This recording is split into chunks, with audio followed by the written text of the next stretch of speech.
kashi na farko shine mafarkin annabawa. Shi mafarkin annabawa a wannan kasan duka alheri ne, dukkan abin da annabawa suka gani a mafarki gaskiya ne kuma alheri ne. Yasa muka duba mafarkin da annabi alaihi salatu wasalam yayi a lokacin yakin badar, wanda Allah ya hakaito mana a cikin suratul anfal, da mafarkin da annabi alaihi salatu wasalam yayi a lokacin umarar hudaybiya a cikin suratul qital ko suratul muhammad ko suratul fatih, da kuma mafarkin da annabi alaihi salatu wasalam yayi a cikin da mafarkin da annabi yusuf alaihi salatu wasalam yayi, ya ga taurari 11 da wata da rana suna faduwa suna yin sujjada a gare shi, wanda alama ce ta ɗaukaka.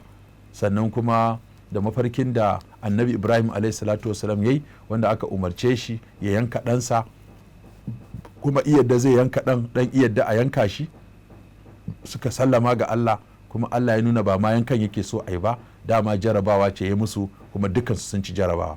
To kun ga waɗannan mafarke na annabi Muhammad alaihi salatu wasalam guda biyu, da na annabi Yusuf alaihi salatu wasalam guda ɗaya, da kuma wanda annabi Ibrahim yayi. To kaga waɗannan mafarke guda 4 kenan. To sai kuma rago mafarke guda 3, akwai 'yan kurkuku guda 2 da suka yi mafarki, akwai kuma sarkin Masar na zamanin annabi Yusuf, shi ma ya mafarki ya ga wato shanu ramammu guda 7 suna cinye kosassu guda 7, kuma ya zangarniya ta wato alkama guda 7, da kuma bushashiya guda 7, da kuma ɗanya guda 7, wanda wannan aka fassara masa abin da zai faru. Da kuma wanda ya ce ya ga yaski rabbahu khamra, aka gaya masa zai zama mai yin hidima. Da kuma wanda ya ga cewa an rataye shi, ga kuma tsuntsaye suna ciccaka kwakwalwarsa suna cin namansa.